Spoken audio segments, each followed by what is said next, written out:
Welcome to Big Blend Radio, where we celebrate variety and how it adds spice to quality of life. Welcome, everyone. Today on Big Blend Radio's Women Making History podcast, which celebrates women of the past, the present, and the future, we're talking about women who save lives. And we've got three special guests joining us.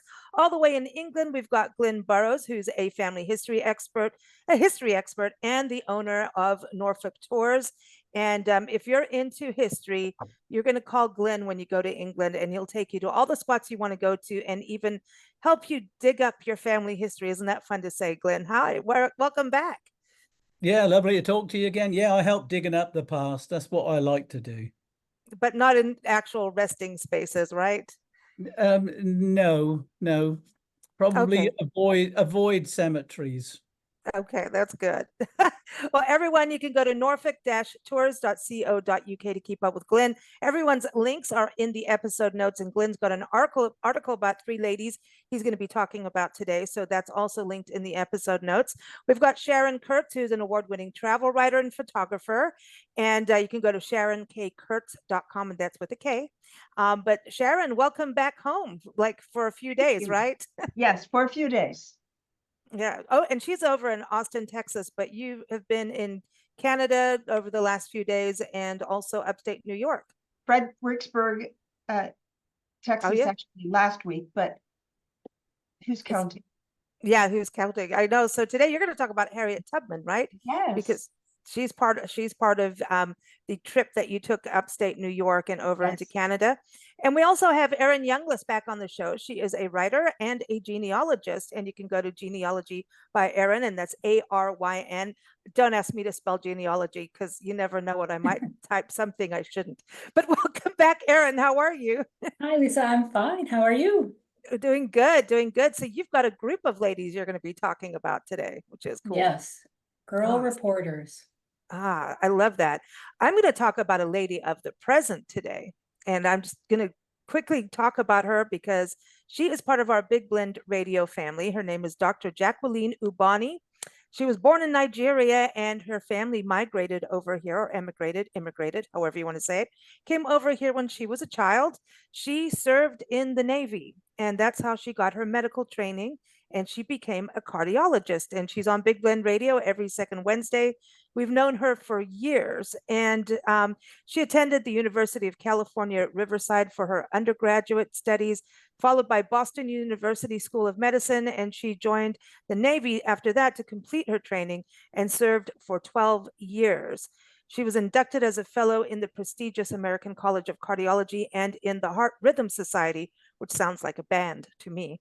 So deep down, she actually wants to be an opera singer if she could swap, roles for a day.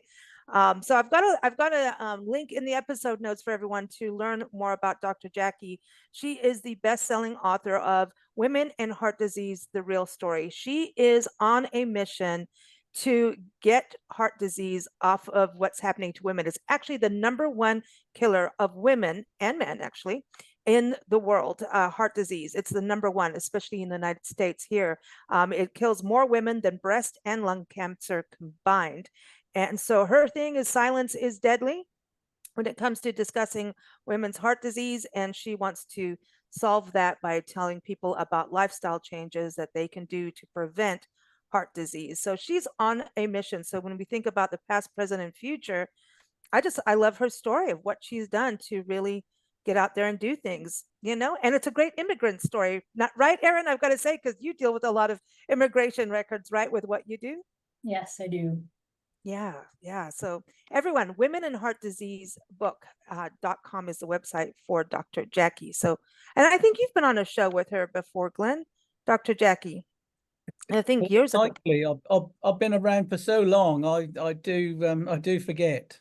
We knew you when you were in, I was going to say diapers, but nappies. Yeah, nappies. Yeah, when I was in nappies. Yeah.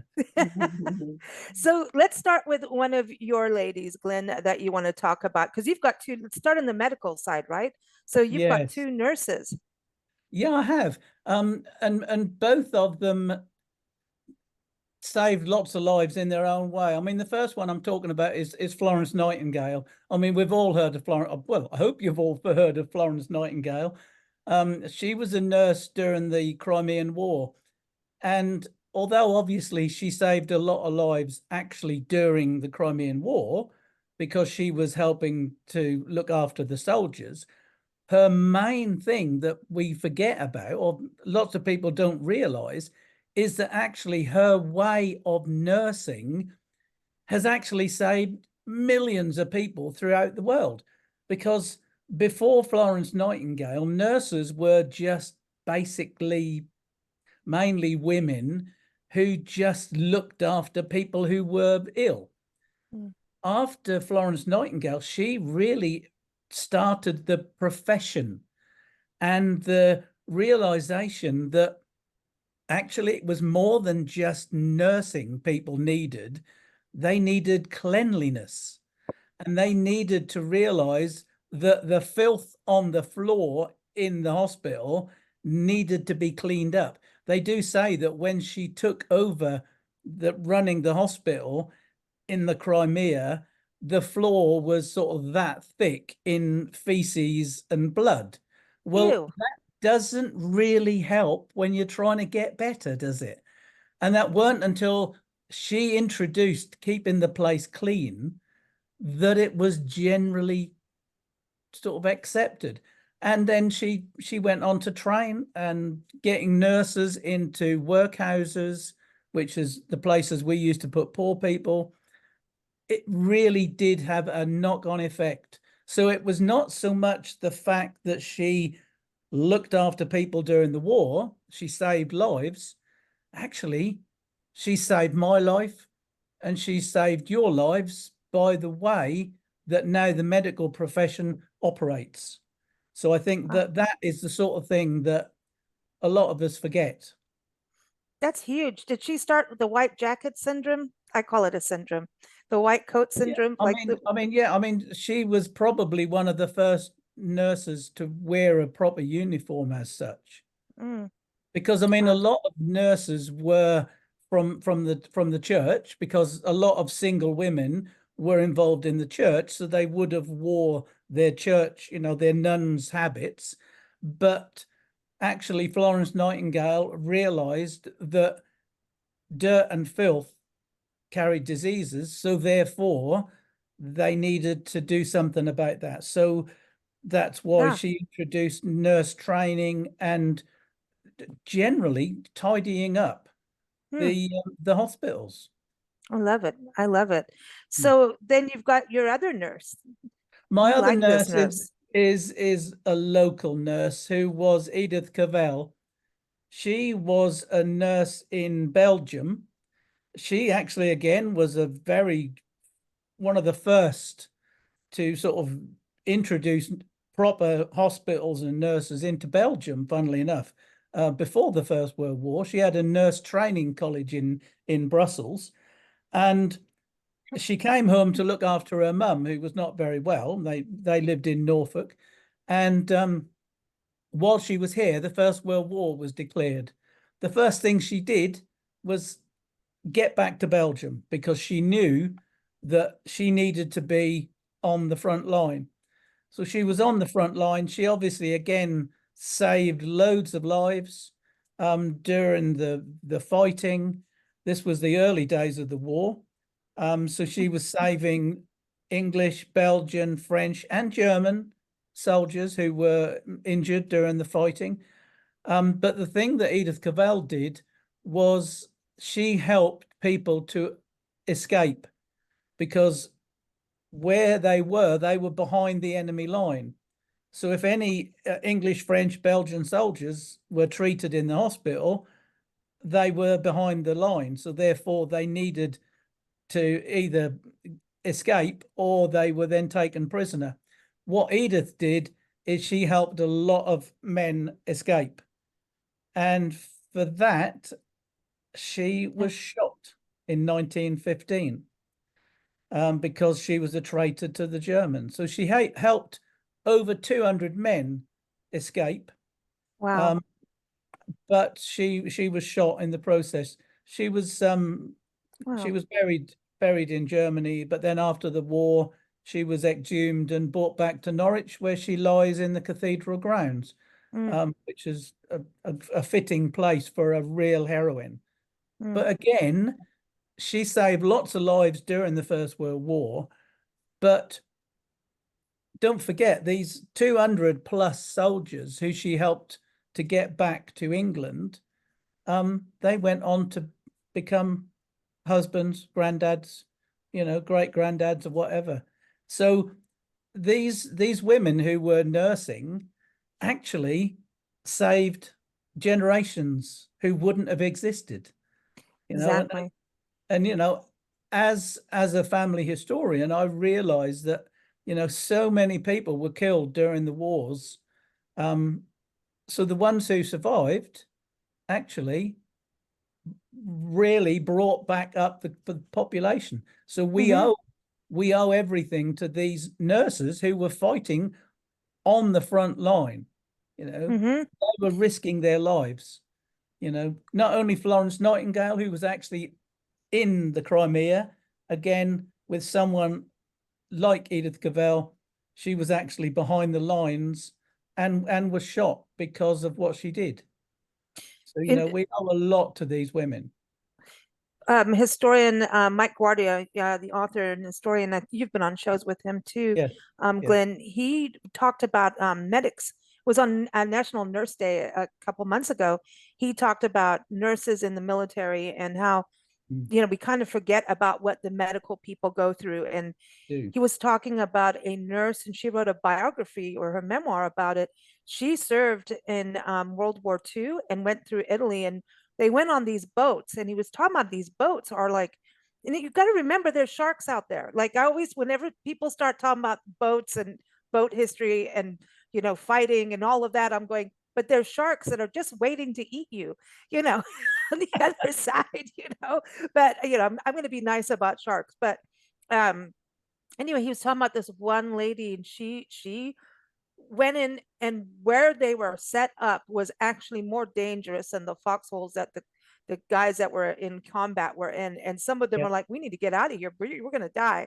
And they went to such dangerous places and just kept going fearlessly. I mean, I'm sure they were scared, but even getting there on the boats, he's like, everybody, people were seasick on the boat. There was no bathroom. Okay. It's not like, we're going on a Greyhound bus or something. It was nasty and dangerous because you were also sitting ducks for like the Germans. And so, and in Italy, that was where she was. And yeah, you've got to think what these women did, in war. And I love this show because we get to remember and remind ourselves, what women have been through generations. So Exactly. Sharon, talking about saving lives, and that's what Harriet Tubman, your lady, did. She is known for saving lives, right? And you just went where she was. Well, Harriet Tubman was born into slavery in 1822 in Dorchester County, Maryland. And after years of harsh treatment, she escaped in 1849 up to Canada. But then, no, she didn't stay up there in safety. She came down and became a key conductor on the Underground Railroad and helped to bring enslaved people to escape the North. Between 1850 and 1860, she made 13 trips and brought back at least 70 enslaved people to freedom. Wow. So amazing. she was known for her courage and her resourcefulness, and she was a symbol of resilience, and she earned the nickname of Moses for her role in guiding these people to freedom.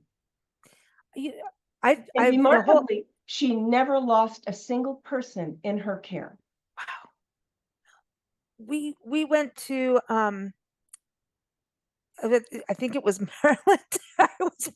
It was out in the Delmarva area, and it was Odessa.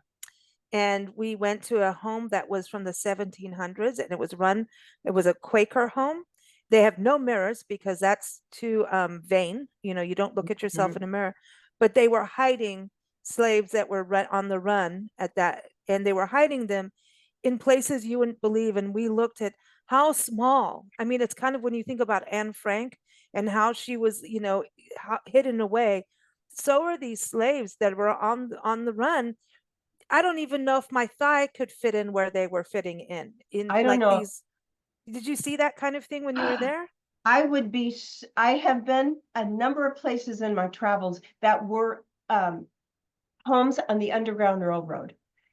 And one was in Memphis, for instance, and we went to this Wow. house and it was just as you described. It was down in the cellar. There was a little hole and they had to hide down there and then travel by night. Just imagine how frightened you would be, both her and her charges, and how they would have to trust her.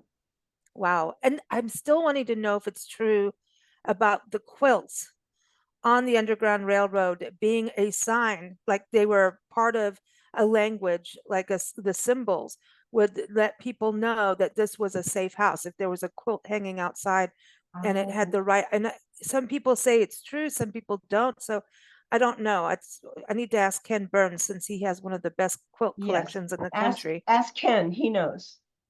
He does. He does. I Go wanted ahead. to share that recently I was in New York, the Finger Lakes area for our annual conference. I'm in the IFTWA, the International Food, Wine, Travel Writers Association.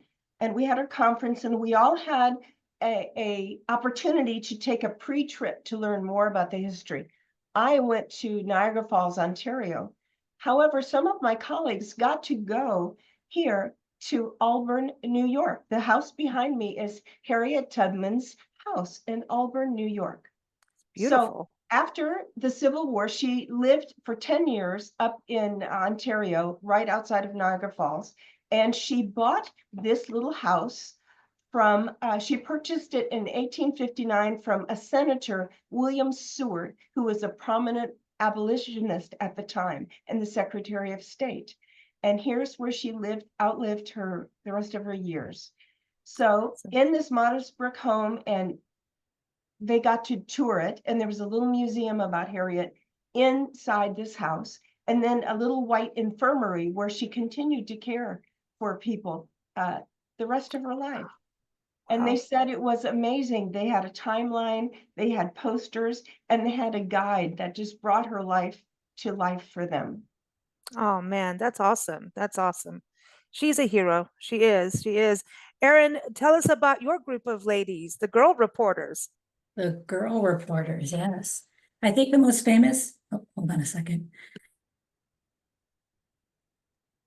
Excuse me. The most famous nowadays that people will still know about is Nellie Bly.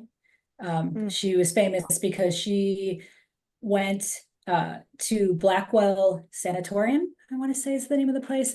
And at that time period in the late Victorian age, if you were displeased with your spouse, you could commit her and then move on to marry somebody else. And this was just prevalent in our society. So she went to her editor and said, I'm going to commit myself in a week, come and get me. And she did. And for a week, she lived in this prison-like setting where no one would listen to her. And at the end, when it came to the end of the week, she even said, I'm a reporter, this is not who I am. And they were like, there, honey. And her editor had to come in to get her released. But she's just one of many. And I think a lot of reasons why we still remember Nellie Bly is because she was very famous. And to the point that we don't even understand, there were board games about her. She did a race around the world in 80 days. It was followed in Yeah. the newspapers. But there were a lot of other girl reporters whose names we don't know because they did write under that moniker, because that was the only thing that was available to them. And the reason I picked them were some of the topics they were able to talk about because they didn't write underneath their name, were very topical even to this day and age, where in like 1890 in Chicago, there was a girl reporter who was going to different doctor's offices and asking for abortions, which were supposed to be against the law. But she was this sweet little girl. And so when they thought they weren't on the records, they'd be like, oh, yeah, you can come in. And there were other instances like this about racism and sexism, and they were able to go into these areas of the city that you wouldn't normally go to if you were a good girl, and write these articles that shed light on these topics, and then they would vanish. you wouldn't hear from them again. Because that's, being a female reporter that time period was revolutionary, but it was also still frowned upon. That's true. Mhm. That's true. I mean, but I think going in, the sanatorium thing's crazy, man. Like I shouldn't even Very. use that word, but it is. I mean, they really did. I mean, Glenn, I think they used to dunk women for being nags in England, I believe. That's, didn't they do that? That's a long while ago, but But it's still, quite it's quite funny is the word, but it's not the word I want to use. That Aaron was talking about that.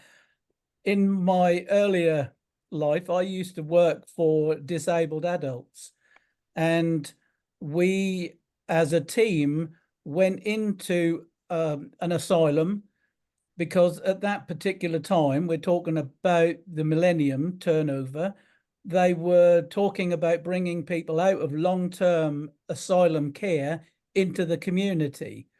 So I, with a team, went into an asylum to get people ready to come into the community. And I never believed what it was even like. And I'm only talking about 25 years ago. It was unbelievable, even then. Mhm. So what it was like in the middle of the 19th century, I cannot imagine. The yeah. situation in this asylum that I went into in about 2000 was just unbelievable, totally unacceptable. But it The was going hos on. the hospital in Cleveland where I grew up, that was that. It was a sanatorium. It's now neighborhood. It was so bad that they ripped it down. Wow. There was an expose in the paper, and it was a college student, and this was 74, 75, and he went in to do his thesis for psychology, and he helped the local newspaper write an expose and get them to shut it down, and they tore it down.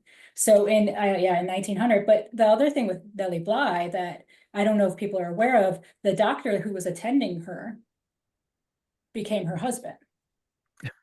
Wow. Yes, and she, when she would speak about it, she would talk about how sweet he was, but a lot of red flags. This doctor is, trying to seduce this patient who, is supposedly mentally unstable. So there was a lot of that as well that are happening in this time. But you're right, Glenn, that didn't end.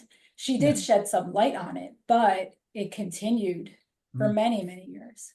But this is these are sacrifices. We're talking about people going beyond themselves, right? It's just so selfless and scary. And the women being reporters, you can get, and you can get locked away properly for that, Well, right?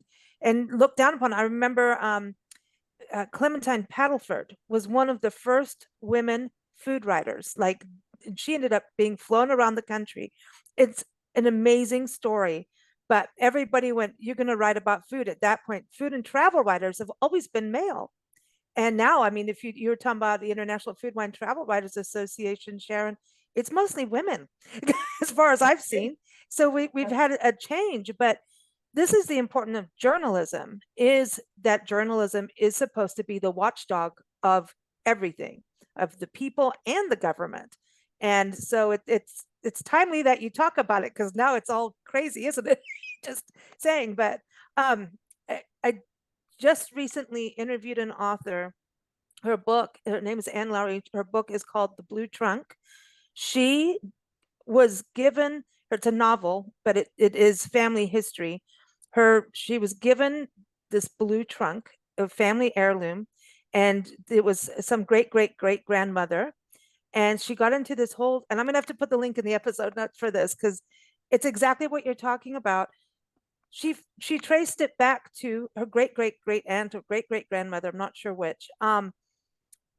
This lady was put away into an asylum, and so they didn't even keep her records. So her searches just came to a dead halt, and she went to the asylum. They didn't keep her records, and they have unmarked graves at the asylum, so she doesn't even know if her relative is buried there or not.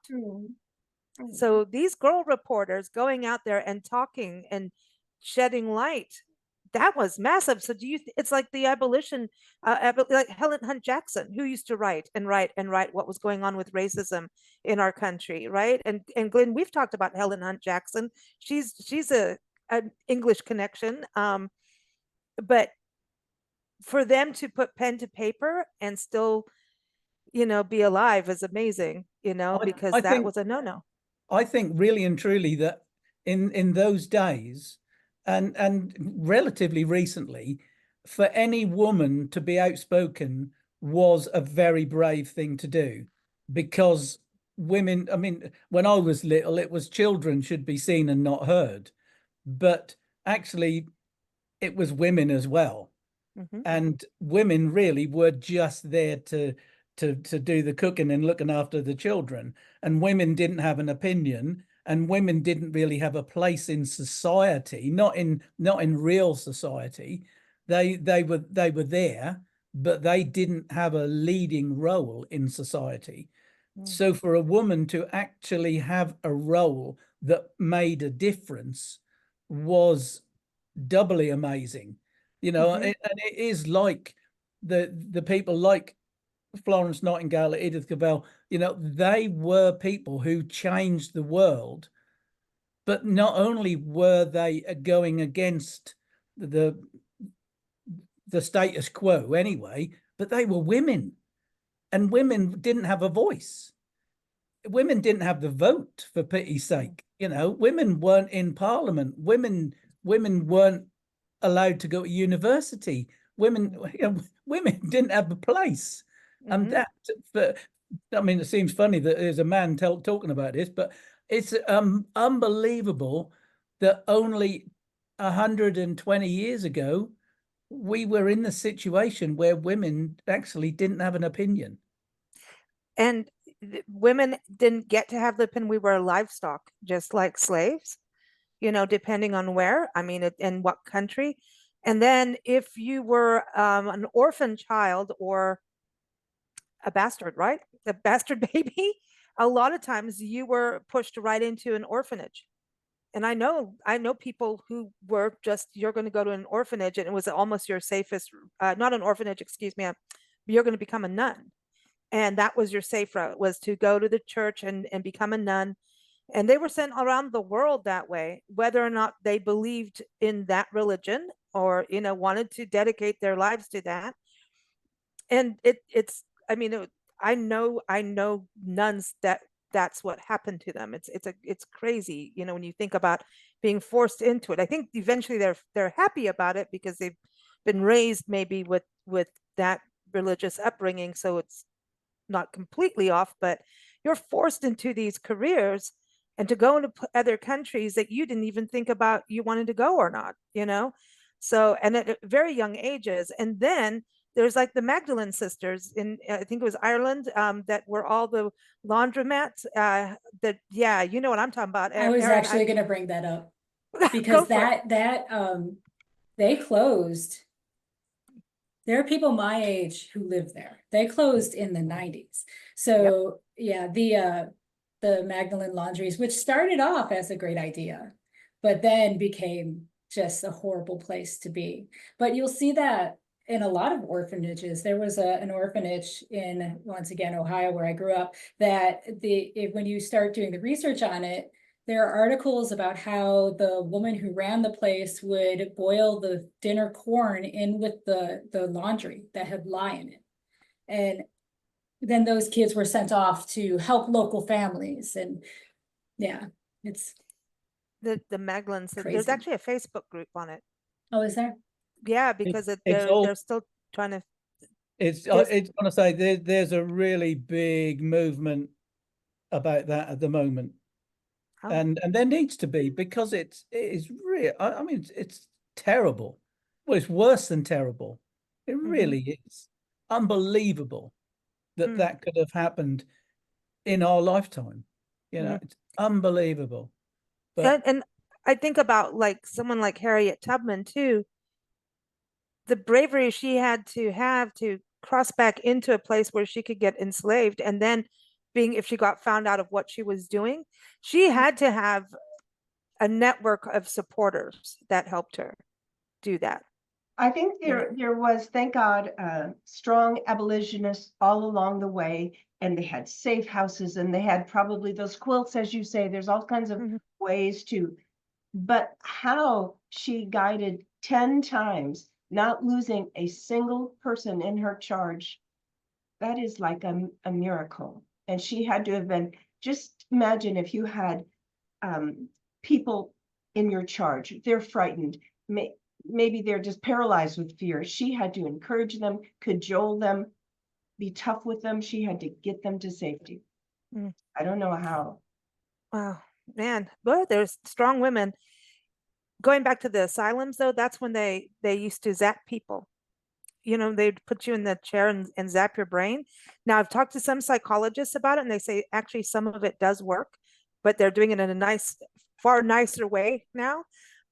It's like rebooting your brain, but it's humanely at that time. But that's how Zelda Fitzgerald died in an asylum in Asheville, North Carolina. And we've been there, and you can take a history mystery ghost tour. And they say if you drive by on certain nights, you'll smell burnt hair. She died in a fire. She actually put herself back in the asylum because, I mean, the two of them, they, husband and wife writers that were a little creatively fired up, I'd put it that way, because he drank a lot. She was creative, and they had huge fights. And then, you know, she would end up in the asylum. And then after he died, he'd written his last book, and I think she even got it published for him. She put herself back into this asylum in Nashville, and they were doing the brain zapping, whatever that's called. And she was waiting in a room next to the kitchen for her appointment to be whatever they do to zap your brain. And there was a fire in the kitchen since she was in the holding room next to it. So they all ran out. All the girls went up the fire escape. Well, the fire escape was wooden, and it burned and killed them all. Oh. Nine girls at that point. Isn't that crazy? Mm. Just, you know, thinking about, here's your fire escape and it's wooden. Yeah. Would they have done it if it was a male asylum? Do you think it would be wooden? You know? There was a time period that people, I'm not sure where the asylum was, but they thought that the redwood trees were fireproof wood Oh, because yeah, the that's right. bark was so thick that the trees don't burn down, but they would strip off the bark and use the wood, and then the wood would burn. But there was a time period where people thought redwood was fire retardant, and it wasn't. No, it's not. No. You've also got Wow. to remember that they weren't going to be using metal because metal would be expensive. Mm. And people in an asylum weren't worth spending money on. It's basically what it is. Mm. You know, Wow. we realize how bad that is, but we have to actually accept the fact that a lot of people in asylum, in hospital, in workhouses, actually they were treated worse than cattle, and because they were worth less than cattle to the people who were looking after them. And I use that word in inverted commas. In the way is, you know. Yeah, I mean, at the end of the day, I mean, and I think everybody in the room, so to speak, who is a historian will realize that we cannot be politically correct when we talk about history because it happened. Yeah, And exactly. if we don't accept it and we don't read about it and we don't write about it, then it will be forgotten that it happened. And we need to accept that it happened so it doesn't happen again. Mhm. But Well, it's not working. it's we're recycling history right now today. I mean, the girl reporters, what they were covering, Erin, right now is what's happening again. I mean, look at what's happening in the States right now. I mean, Roe Absolutely. versus Wade and all of that. I mean, who would have thought, right? So our country's up in arms and arguing over things that we decided many years ago. So, you know, it's an interesting time to live in. Glenn, in closing, you've got to talk about Black Beauty. Yeah, let's lighten the load a little bit. one of my other heroines, and I have to use Norfolk women, don't I? Come on, I don't come on here and not talk about Norfolk women. And one of my you favorite, were going to say Norfolk broads. no, I weren't Norfolk women. Is obviously Anna Sewell. She wrote Black Beauty, which was a absolutely amazing book written by the horse, basically, and it really changed people's attitude towards animals. The RSPCA had been founded, I think, in 1822, something like that. But the writing and publishing of Black Beauty really brought it out into the public domain that we really can't go on treating animals as we were. And the main thing that Anna Sewell was talking about was a particular rein that was called a bearing rein that kept the horse's head down. And that was cruel because it pulled the bit into the back of the mouth, so the horse couldn't lift its head up. But actually, she was very, very adamant about cruelty to animals. And the RSPCA used her book, Black Beauty, as an example of what we should be doing. And that actually, Black Beauty, I think, is the second most read or most published book in the world. And Really? it is so instrumental in bringing cruelty to animals to the forefront. So again, saving lives, it's not obviously not just humans. Anna Sewell, by her writing Black Beauty and her bringing it out into the public domain, has saved not only lives but suffering. And sadly, again, we were talking about it still going on with women and journalists and everything. The cruelty to animals is still going on in some parts of the world. And some of the things I've seen, and heard about, and it's just still unbelievable that humans are doing such atrocious things. But, luckily, generally speaking, we don't do that anymore in civilized countries. And a lot of that is to do with people like Anna Sewell, who actually brought it out into the public domain. So that, and especially being written, although it weren't necessarily written for children, it was read by children. And children are the most important people to bring around change because they help to change their parents. I mean, I remember that my children used to sit in the back of the car saying, "Dad, that light has come on, you're going too fast." They're the ones who stop us from speeding. They're the ones who stop us from doing things we shouldn't be doing. So having a book about animal cruelty for children to read was a really good thing because it brings it to adults. And then that happens, it's happening now with climate change. The youth are really standing up for making some, positive change to prevent, what's happening in regards to the environment, going to not talking about animals, but talking about redwoods. What about the Luna that got in the tree and wouldn't come down off the redwood tree to save the tree? I have her book in storage, and she wrote about, staying in that tree and to protect the tree, so that kind of thing. To me, there's all these different efforts, and sometimes people have to do something that is extreme to make change, right? So I think it's important to have a conversation and then take action from it, like these kinds of conversations, for sure. All it takes for evil to succeed is for good people to do nothing, don't they say? Yep. Yeah. Well, look at what happened. The Holocaust. Hello. Yeah. Glenn, in closing, can you tell everybody about the starfish? Oh, yes. I love this starfish. I love this starfish. There's a man walking along the beach, and in the distance he saw another man who was just there was millions of starfish had been washed up, and there was a man just picking a starfish up and throwing it into the sea. And as he walked along, this man was just picking a starfish up and throwing it into the sea. There were still millions of starfish that had all been washed up. So anyway, he got to the bloke and he says to him, he said, what are you doing? So he said, well, I'm picking a starfish up and throwing it in the sea. He said, what point is it? He said, there's millions of them. You're not making any difference. So he picked one up and he said, I'm making a difference to that one. And that really is what we all need to think about, because no matter how little we do, we can make a difference to that one starfish or that one child or that one animal or whatever. And it's all worth it. It's all worth it. Save the redwoods, man. One redwood. Yes. Yeah. Well, you know, it was a grandpappy tree too, you know, and it doesn't have to be the grandpappy to save it, you know, so really cool. It was awesome to have you all back on the show today. Again, everyone, the links are in the episode notes for everyone's websites and articles and everything that we talked about today.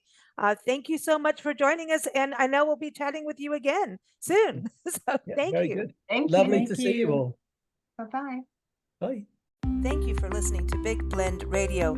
Keep up with our shows at bigblendradio.com.